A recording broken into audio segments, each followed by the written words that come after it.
Hi folks, welcome to another lesson. Today we're going to tag on to the previous lesson where I introduced you to the plectrum.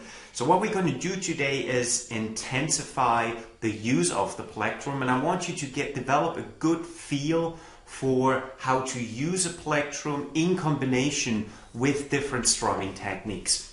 By now you should know how to hold the plectrum properly, and just as a reminder, I told you that my way of holding the plectrum is really completely different from the way that I've been teaching you. So don't get confused if you see me holding it a little bit in a weird way. Really, you should really follow the regular way, which is wedging it in between your index finger and your thumb as illustrated in the previous lesson. So what I want to do today is show you how to use the plectrum in practice. And what we want to do is do a couple of exercises together. We're going to start slowly and then gradually, increase the level of difficulty and the level of speed. What I want you to do right now is build an E major chord. You should know how to do that by now. If not, go back and look the chord up really quickly in the chord bank.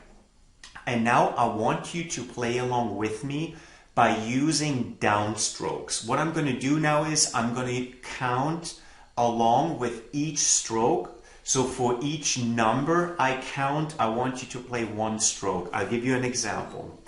1, 2, 3, 4.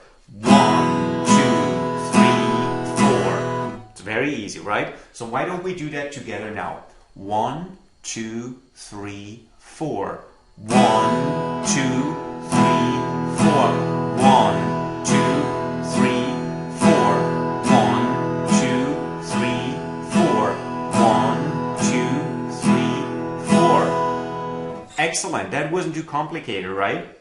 Well, let's make it a little bit more tricky. What I want you to do now is play the A major chord 4 times, and then the C major chord 4 times, and then the D major chord 4 times, and then we do the same thing over. What we need to keep in mind now is we want to keep a consistent strumming pattern, meaning a consistent beat. Just try to play along with me. We start out with the E major. 1, 2, 3, 4. 1, 2, 3, 4. 1, 2, 3, 4. 1, 2, 3, 4. 1, 2, 3, 4. 1, 2, 3, 4. 1, 2, 3, 4. Very good. That wasn't too complicated, I hope. I understand you might still struggle a little bit with the chord changes, but it's important that you get now a feel for a consistent beat and a feel for how to use a plectrum with your strumming hand. Now, so far what we've been using is downstrokes only, meaning we were using the plectrum or your thumb coming from the top, strumming down toward the bottom. And when you use plectrum, remember what I told you, the tip has to point upward as you go downwards. Now I want to explain to you the exact opposite stroke, which is an upstroke. So for an upstroke, what you need to do is make sure that the pointy part of your plectrum or guitar pick points downward as you come up and strum the strings from the bottom to the top.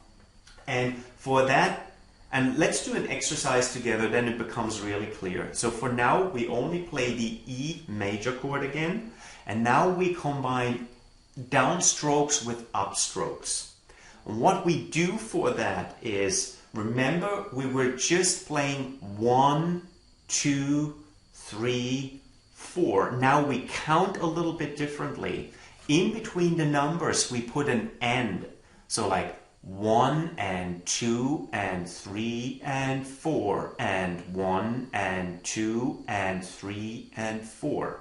On the regular numbers you use downstrokes, and on the ands you use upstrokes. So let's do that together. We build the E major chord and try to play along with me. 1 and 2 and 3 and 4 and 1 and 2 and 3 and 4. 1 and 2 and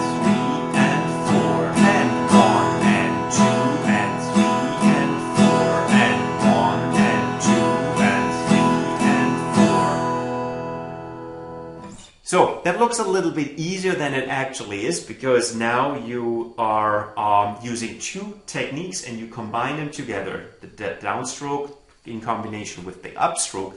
But you'll see you will learn it very quickly. But I need to put emphasis on the fact that you, as you practice this, need to count out loud, at least in the beginning.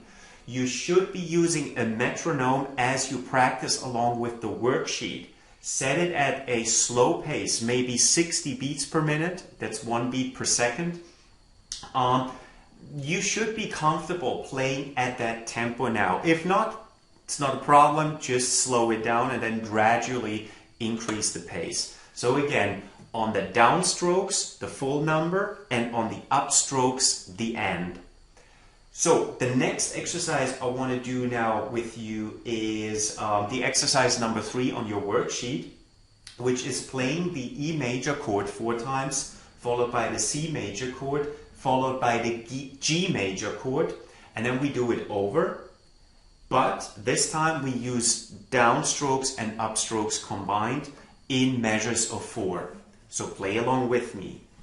1 and 2 and 3 and 4 and 1 and 2 and 3 and 4, 1 and 2 and 3 and 4 and 1 and 2 and 3 and 4 and 1 and 2 and 3 and 4, 1 and 2 and 3 and 4 and 1 and 2 and 3 and 4. Very good. So let's do one more exercise together. We play now the E major chord and the A major chord, and back to the E major, back to A major. So just E major, A major. We start slowly, and then gradually we increase the speed. Play along with me. 1 and 2 and 3 and 4, and A chord. 1 and 2 and 3 and 4. E1 and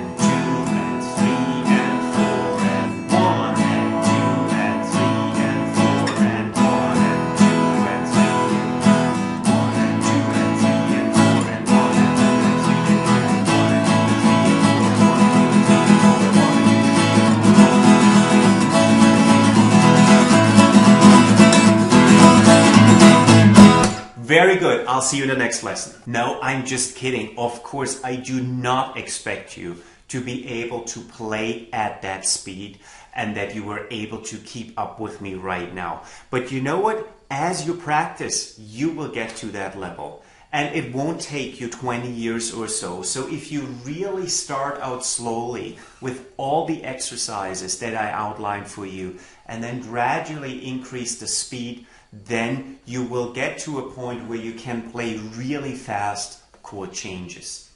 And the reason why it is so important to learn these downstrokes combined with upstrokes is that most of the songs we are about to cover actually use a combination of the two strokes. And also, you know, it makes the song more authentic and lively.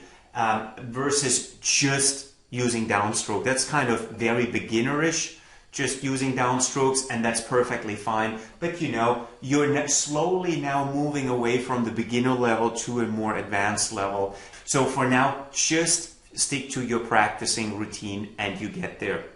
Again, maybe start with 60 beats per minute when you practice along with the worksheet. If it's too fast, then just bring it down to 50, 40, whatever you're comfortable with. However, and that is very important, as much as I insist that you should be using a metronome as you practice, don't feel pressured. I know that some of my students always feel that with that thing clacking in the background, it's too much pressure, and I don't want you to feel pressure. You should be enjoying the practice, and I know it's not always easy. But, you know, if it's too much pressure, then just put the metronome aside and practice for a few minutes just the chord changes you're struggling with. So let's say, for example, you're struggling changing from a C major into a G major, right? Well, the exercise number 3 on the worksheet of this lesson, that's actually a good exercise. So we had E major, into C major, into G major. So especially from C into G, that's a big change, right? And a lot of students struggle with that. So if I was you, what I would do is try something like this. Play 4 times E major, very slow. Then switch to the C without a metronome, and then to the G.